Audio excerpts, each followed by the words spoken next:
Welcome back to A Celtic State of Mind. My name is Paul John Dykes, and this evening I'm joined by Kevin McCluskey to discuss Hibernian 0, Celtic 1. It's a relief that we're sitting at half-time, Kevin, and we're actually winning a game. Hi. It's becoming a bit of an unusual experience, this, isn't it, for the last few weeks? I know. I like it, though. I could get used to this. Absolutely. Listen, it's been a very open first half. It's actually been an entertaining first half, I feel. With chances at both ends, couple of negatives, fair few positives. Let's start off with the positives then. And you're looking at that starting lineup, and one of the players that we spoke about before the game kicked off was Big O up top. I think he's had a very positive first half, very good first half. Yeah, I would agree with that. He looked like the player that he's kind of threatened to be in his earlier cameo appearances when he was first coming on. It's been a real threat and nuisance up front. He's used his strength and his body really well. Unlucky not to score. So yeah, been really impressed with him. Just hope that little knock that he picked up around about, what was it, 25-minute mark or whenever it was, isn't too serious. But he seems to have gotten over that. He's been really impressive today, as has Bernaby, who I'm hoping was going to be next on the list. I think he's had a really good first half.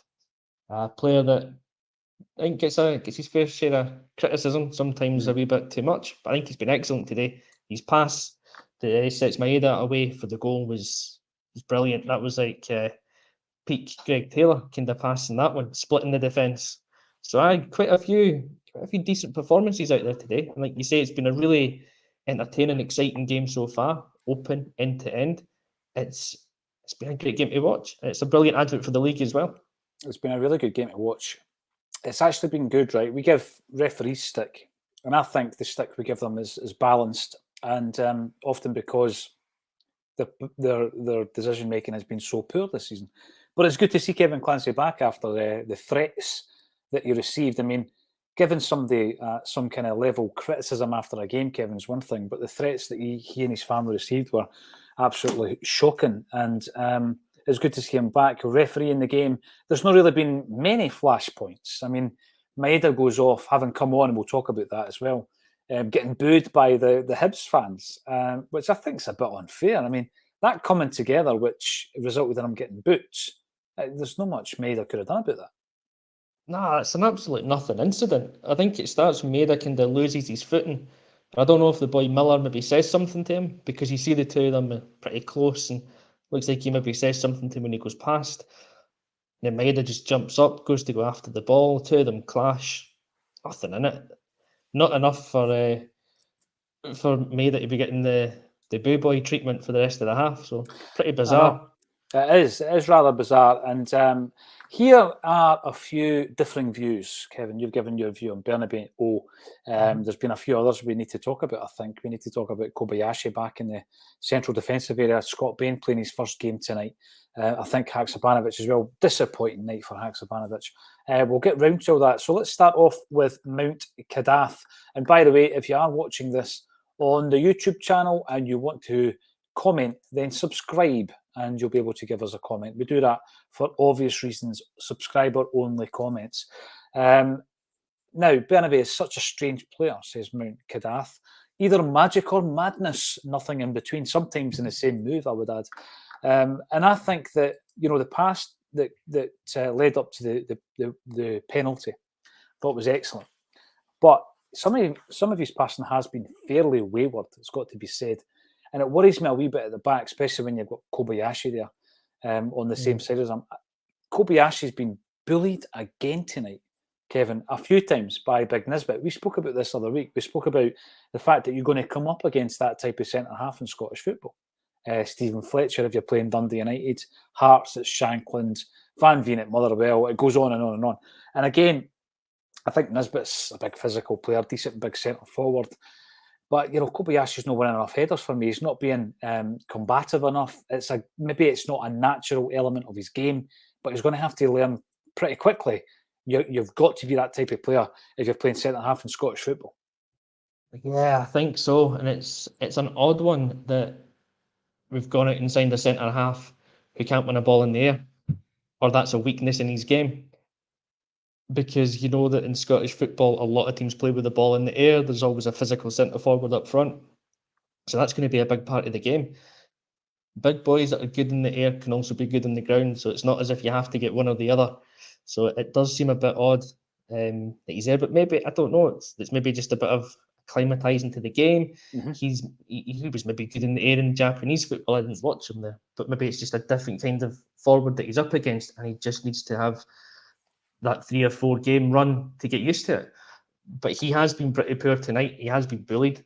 There's been a few times as the one kind of ball in the halfway line where he gets completely under it, sets an attack up for Hibs. There's Nesbitt's header, which Bain makes a brilliant save on the line from. Yeah. And it's 2 balls that you're thinking, commanding centre half's just got to go and win that. Puts a head on it. Yeah. Commands your area. Now we know if Carter Vickers, a player like Carter Vickers drops out your side, the standard's going to drop. What you're looking for in Kobayashi is to do the simple defensive side of things. Before we look at the silky passing moves and all that, win the ball in the tackle, win the ball in the air, do the simple things first, and then we can look at everything else. CJ, Bernabe's passing gets better the further away he is from his own penalty box. I get what CJ means here. I think offensively, you know, in that first 5-10 minute spell, him and Haksabanovic were linking up really well. You're thinking to yourself, there's going to be chances created down this left-hand side. We know that Haksabanovic gets an early injury, 21 minutes in. You know, he must be thinking that he's got no luck. And you're looking at the fact that Bain goes down, apparently injured, and the only saving grace would be these 2 guys are or have been fringe players this season. But it shows you why Ange Postecoglou has been using his squads quite widely over the last few games.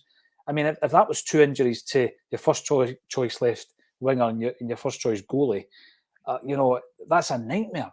Thankfully, if there is a saving grace, these guys haven't played much football. But it did look as though Bernabe and Haksabanovic were linking up pretty well down that left-hand side. Yeah, it did. And I think, you know, this is where I'm getting my Bernabe's at a good game, a good first half from, because I thought the 2 of them looked really promising as a partnership.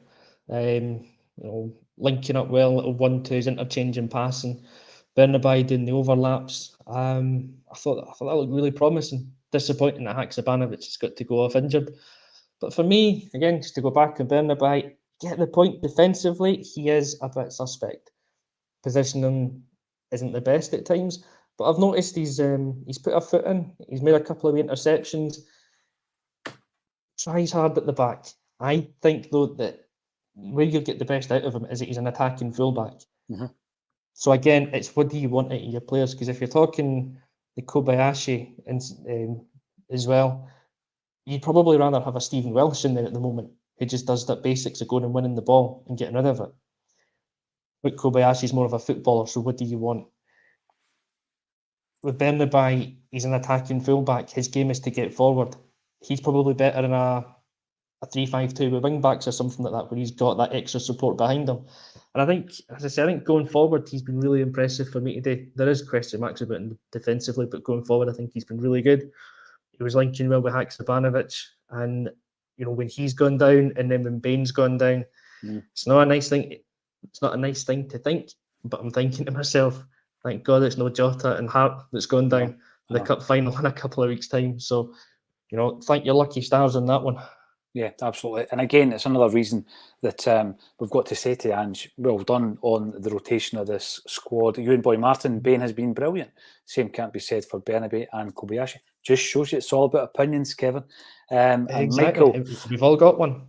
yes, Michael H. Ralston and Bernabe's passing's been shocking up until the goal. Kobayashi, no use in the air. I think he needs to get that side of the game, get the basics of defending sorted, and then you can start looking at connecting that to, you know, the passing play through the midfield, and for the likes of Abada and Maeda now to run onto the balls down the channels. Marquis, yep, agree, Ewan. Baines looked like a new signing. It's his first game of the season. Daniel Brown has got some concerns. When was Baines' last game? I know it was last season. I'm thinking that there was Midtjylland he played then. Did he play maybe a cup game last season? He's been out for about a year at least. I know. I'll check that out in the second half. But this is the thing. I mean, we're talking about how we're going to improve the squad. And Michael H actually comes in. Bain made some good saves, but it is Bain. We've watched that movie before. Need a better goalie in the door to challenge that. Well, Bain's going nowhere. He's just been handed a new 3-year deal, of course, but I still think we need a new goalkeeper in there to challenge Joe Hart. I mean, I was just thinking about this in the first half. Have we ever gone big on the signing of a goalie? Is that something that Celtic have ever really done? If you think about it down the years, I mean, Forster, right? Oh, right, okay. 5 million. I take it back. We did, and it didn't work. Let's stick to Bain, shall we? Right, Ewan Boy Martin. Thankfully, I had actually forgotten about the ghost of Vasilius Barkas. It's a great point though, because you build a team from the defence first. Really, you build a solid foundation, and we always seem to scrimp and save on going for a cheap keeper. Forster was a loan signing, and we only had to spend money on him because his loan turned good. If it didn't, we would have scrapped him and would have went to someone else. Boric was 600,000 and came in on a loan at first as well. We tend not to commit big money to a keeper, and maybe this is the time that we need to start doing it if we want to progress in Europe. Craig Gordon had been out the game for the best part of 2 years when we signed up. What a signing it was. But, that was my point until you blew me out the water with Barkas and bringing Barkas back into the equation. Ewan Boy Martin, Big O, having a decent game. I think he is. I think at this point, unless he's maybe jarred his leg, I think you keep him on. You try and give him 90 minutes, Kev. There's the personal accolades that we've been talking about in terms of Kyogo going for 32 goals. There's only been 4 players in the last 20 years scored 32 or more goals for Celtic in a season. Kyogo's going for that. We've got 2.5 games now for him to get 2 goals. And I think that's all fair and well. But Kyogo's got his Player of the Year awards. He's got the gongs. He's had a phenomenal campaign. He scored 2 goals in the cup final again against Rangers this time round. Give O a full game. Give him the 90 minutes. I think he's looked really sharp. He's a very confident player. There was one occasion where, very much like against St Mirren, he picks the ball up. The turn is sensational. He probably was a little bit selfish by shooting on this occasion, but it just shows that he's got a bit of self-belief. He backs himself, doesn't he? He definitely does. Aye. My point about him always, when we talk about that confidence, is when you watch his goal celebrations, because there's nothing kind of subdued about them. He doesn't just take it as just scored, it's all right. He makes himself the man of the moment with his celebrations, and I kind of like that, because it does show that he's 20, 21 years old. He knows he's a good player. He knows, goals are his thing, and he's going to get lots of them. That one that you were talking about, I think it was Abada who's played the crossfield pass, and he's just brought it out down at the air on his chest. The control is brilliant. The strength to hold off the 2 defenders, and he's got every right to take the shot on. And you want to see that from a forward. You don't always want to see players looking to make that extra pass that might be unnecessary. If the shot's on and you're a centre forward, take it on. That's your job.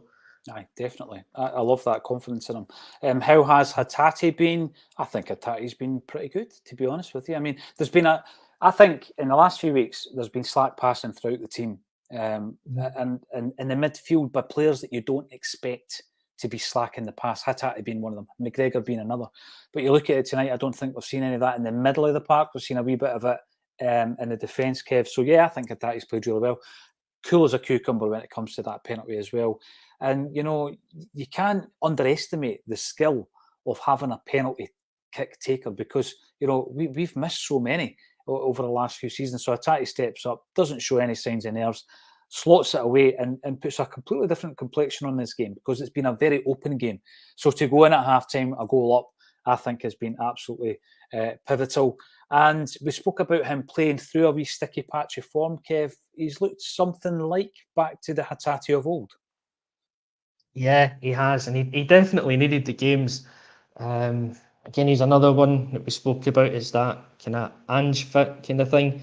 He's come back, he's been fit to play, but he's not been up to his usual standards. He's not been up to what's been required of being in an Ange team. But you're not going to get that from him if you just take him out of the team again. He needs the games, he needs the 90 minutes or the 60, 70 minutes that he's going to get week in, week out. Because again, with him, when it clicks, you've got one of the best players in the league. And I think both him and McGregor have come back to something like what we're used to from them today. The two of them, passing's been a bit sharper, been a bit crisper, movement off the ball has been good. And I will not take yes, I went oh when Hatate takes that penalty, you're confident he's scoring. And for long enough, when Celtic got a penalty, you'd be looking at it and be like, oh God, McGeady's on this one. We're not scoring this one. Even the last Larsson, you were never confident he was going to score a penalty. Best striker we've ever had. Never confident he was hitting a penalty. So it's great actually to have him. You're just full of confidence that that's going to be the goal, and it comes at a good time in the game. We've gone in 1-0 up in a really even game. So probably open up a wee bit more in the second half, you would think, because I don't think they'll want to lose this one. So that gives us a wee bit more space to get in behind. So, Yeah. Crucial goal at a crucial time. I think that Hatate is technically the best player, the best midfield player in Scottish football by a distance. And I remember I'm not comparing It's not them. TikTok Todd, no? Absolutely not. I'm not comparing the players, but I remember Kevin Graham used to say the same about Cham when he was on his game or on his day was always a caveat. And Hatate, for me, is technically the best midfield player in Scottish football. Let's go back to the action then. Kevin McCluskey, we are enjoying the first half. It's 1-0 Celtic. Thanks, everybody, for getting involved. 800 strong in the halftime bulletin. Thanks for getting involved and disagreeing with some of our views. That's what it's all about. We'll go back to the second half action. All that's left for me to say, once again, thank you, Kevin McCluskey, for joining me on A Celtic State of Mind.